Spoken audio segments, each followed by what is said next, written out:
mwanaume ambaye ako na gari,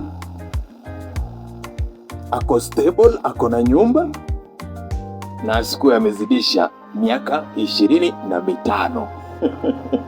Ulisikia wapi mtu ambaye ana miaka 25 tayari ana nyumba, ako stable, ako na kila kitu? Huyo mtu wa miaka 25 ndio sasa anatafuta. So kuna wale wengine wanasema kwamba sasa mimi sitaoa, I will not marry until nipate hiyo gari. Sasa mnaona wasichana ba ile pressure ambayo mmekea vijana.